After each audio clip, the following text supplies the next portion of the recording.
Halo semua, di video ini saya akan mempresentasikan tugas 2 mata kuliah struktur data.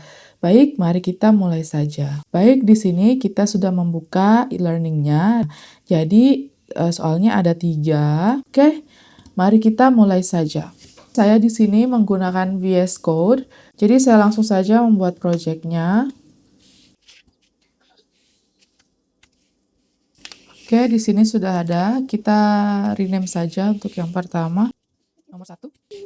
Di sini saya akan copy paste saja soalnya. Sekarang karena kita menggunakan stack, jadi kita harus mengimport dulu stack kelasnya. Nah, stacknya sudah ada.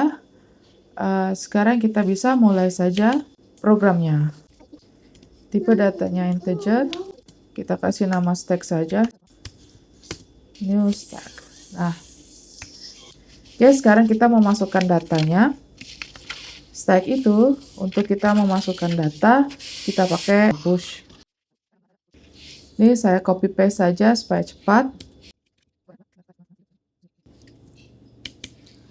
Oke, sudah ada datanya, kita bisa print out supaya kelihatan. Stack, dan kita run. Oke, datanya sudah ada di sini. 1, 2, 3, 4, 5, 6, 7, 8, 9, 10. Oke, sekarang kita mau melakukan LIFO tadi ya, last in, first out. Dengan menggunakan pop method. So, stack.pop. Nah, kalau cuma satu pop, maka yang keluar adalah data paling terakhir, yaitu sebagaimana dibilang last in first out, data yang paling terakhir dimasukkan adalah data yang paling pertama yang akan keluar. Sekarang kita sudah ada datanya di sini, 1, 2, 3, 4, 5, 6, 7, 8, 9. Tidak ada angka 10 karena kita sudah pop 10-nya. Jadi kalau kita tambah lagi stack popnya, ini stack popnya sudah untuk semua angka ini keluar dari topless-nya gitu lah ya. Nah, topless-nya sekarang kosong. Apa yang akan terjadi kalau kita tambah satu lagi popnya? Yang terjadi adalah exceptions. Topless-nya sudah kosong, jadi nggak ada lagi yang harus yang bisa dikeluarin. Apa yang mau dikeluarin sudah kosong, seperti itu. Cara kita clear saja dulu. Cara memasukkan data seperti ini bisa, tapi kalau datanya ada ribuan, masa kita harus satu-satu kan? Ribet ya, jadi kita bisa menggunakan loop. Nah, sekarang kita bisa menggunakan loop-nya seperti for loop. Misalnya saya kasih namanya data. Apa yang dilakukan adalah stack.push dari data. Menggunakan for loop seperti ini, kita bisa memasukkan datanya. Kita coba sekarang. Nah, datanya sama. Nah, kalau kita mau pop, kita pakai while. Jadi dia berbentuk ke proses. Apa yang pertama, terus kedua, sampai topless-nya itu kosong misalnya. Nah, yang keluar adalah seperti ini. Memperlihatkan apa dulu yang keluar, terus sampai yang terakhir. Saya sudah menjelaskan LIFO itu sebenarnya gimana prosesnya. Nah, jadi ada sebuah jar gitu ya, ada sebuah toples. Dan ini adalah data-datanya yang akan dimasukkan ke dalam toples ini. Jadi stack itu bukan hanya sekedar kita stack gitu ya, bukan, tapi dia itu ada di dalam suatu jar-nya gitu, suatu toples gitu lah ya. Pertama misalnya kita masukkan merah, kuning gitu kan, hijau, dan ini apa, biru atau ungu gitulah. Inilah jadinya LIFO. Terakhir kali masuk akan menjadi yang pertama kali keluar. Si biru ini atau ungu ini yang terakhir masukkan. Jadi kalau mau ngambil yang si merah harus mengeluarkan si biru ini dulu, terus si hijau ini, nah, terus si kuning, terus dapatlah si merah. Si merah lah yang terakhir akan keluar. Terus sudah kosong tapi kita masih minta keluar, makanya programnya bilang error karena nggak ada lagi nih yang mau dikeluarin apa gitu kan. Dan seperti itulah penjelasan LIFO secara sederhananya. Jadi karena kita menggunakan seperti ini, prosesnya cuma satu gitu kan, pushnya cuman satu proses, yaitu masukin satu, masukin gitu ya. Itu jadi kita menggunakan yang namanya O1. Jadi kalau misalnya datanya itu kita pakai loop, terus di sini kita bilangnya misalnya data.length. Nah, di sini kita menggunakan kompleksitas waktu yang namanya O dalam kurung N. Jadi di nomor 1 saya sudah mengimplementasikan stack dan saya sudah menjelaskan LIFO dengan minimum 8 data. Proses push dan pop sudah ada di sini. Kemudian cara kerja LIFO sudah saya jelaskan dan juga analisis kompleksitas waktu operasinya sudah saya jelaskan juga. Baik, jadi nomor 1 sudah, sekarang kita masuk ke nomor 2. Jadi di sini kita buat nomor 2.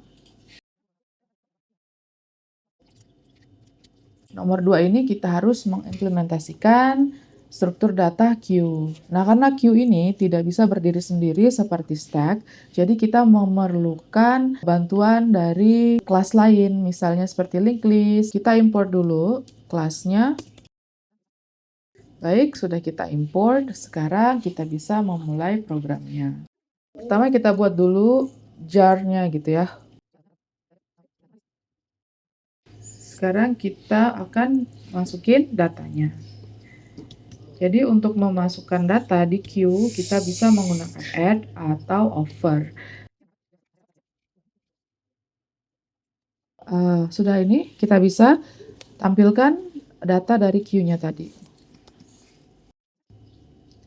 Nah, di sini sudah ada queue-nya 1, 2, 3, sampai 10. Sekarang kita bisa menggunakan the queue dengan cara poll. Sekarang kita run. Kalau tadi di stack, kita menggunakan yang namanya LIFO, last in, first out. Jadi kalau di queue, itu namanya FIFO. Seperti di sini ya, first in, first out. Jadi yang pertama masuk adalah yang pertama keluar. Jadi seperti antrian. Bisa dilihat di sini datanya nomor 1 hilang. Karena kita poll itu seperti meremove. Nah, ini sudah 10. Kita jalankan. Sekarang jar-nya empty. Tidak ada isinya. Nah, kalau kita pakai add di sini, terus di sininya kita ganti menjadi remove.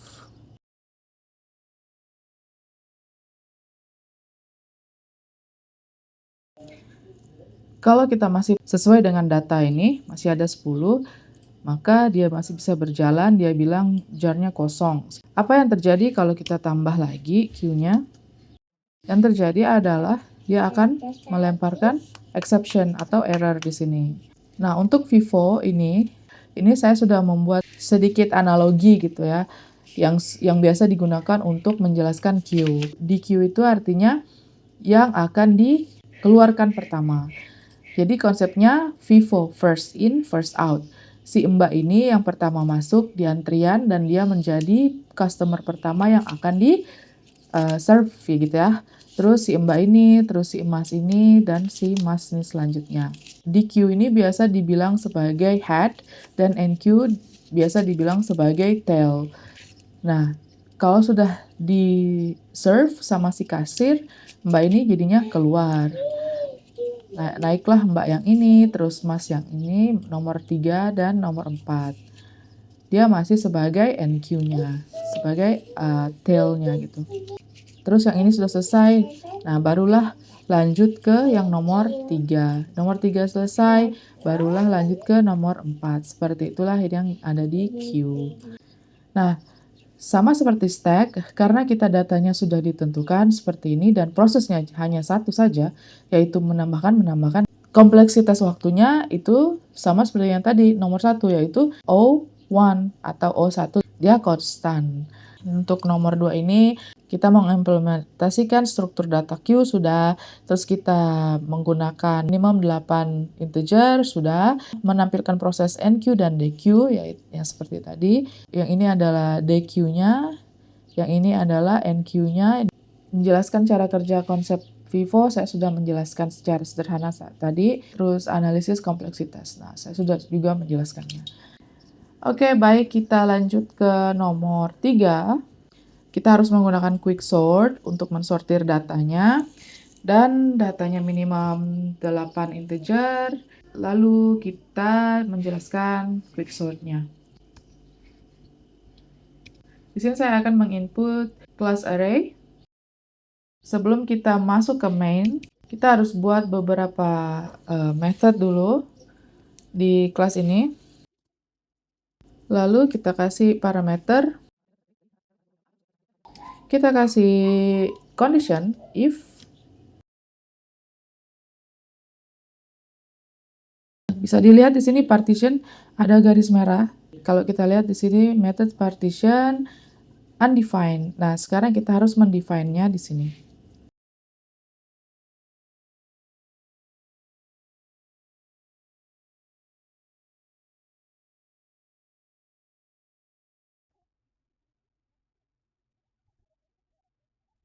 Oke, ini sudah partitionnya sudah didefinisikan sampai kita dapat return value-nya, yaitu dari batas kiri ditambah 1. Sekarang kita tinggal menjalankan methodnya tadi. Sekarang kita masukkan datanya.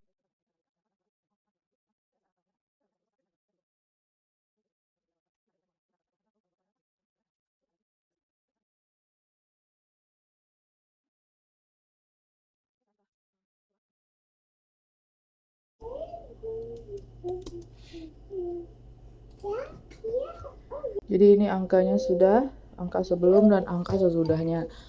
Di sebelum dia samanya dengan di array-nya 4, 9, 2, 1, 10, 8, 7, 5, 3. Terus setelah di sort menggunakan quick sort, dia 0, 1, 2, sampai 9. Saya juga sudah membuat sedikit diagram untuk ini. Ini angkanya acak saja, tidak harus sama dengan yang ada di program. Yang pertama dilakukan oleh quicksort itu adalah kita mencari sumbunya atau patokannya gitu ya. Patokannya bebas, misalnya angka 2. Nah, dari 2 ini kita lihat angka yang paling ujung dari data ini, dataset ini, yaitu 3. Lalu kita lihat di sebelah kanannya yang mana angka paling kecil dari angka 2. Angka 2 paling kecilnya, yang lebih kecilnya itu adalah 1. Jadi 1 dan 3 akan berganti posisi. 3 ke 1, 1 di depan. Oke, sekarang 1 sudah di depan. Nah, kembali lagi quicksort-nya ke angka 2 ini. Dia melihat angka 1 sudah di posisi yang benar, sudah. Angka yang mana yang paling besar di sebelah kiri. Dari sini semuanya kelihatan, yaitu angka 8. Angka 8, terus ada tidak angka yang lebih kecil daripada angka 2? Tidak ada. Jadi, 2-nya maju menggantikan posisi angka 8. Langsung ya.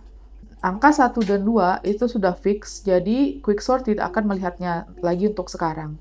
Sekarang kita kasih misalnya pivotnya 8 ya. Nah, kalau kita lihat di sini angka 7 yang paling dari kotak pertama dari dua kotak yang sudah fix ini, 7. Sekarang 7 harus mencari ke sebelah kanannya sini. Adakah yang lebih kecil daripada 7? Ternyata ada, yaitu 3. Sekarang quicksort melakukan evaluasi apakah 1, 2, dan 3 ini sudah sesuai urutan. Jika sudah, jadi dia lanjut ke kotak selanjutnya. Kembali lagi ke patokannya angka 8. Terus kita kembali lagi ke 7. Nah, apakah di sebelah kanan ini ada yang lebih kecil daripada 7? Ternyata ada, nomor 4.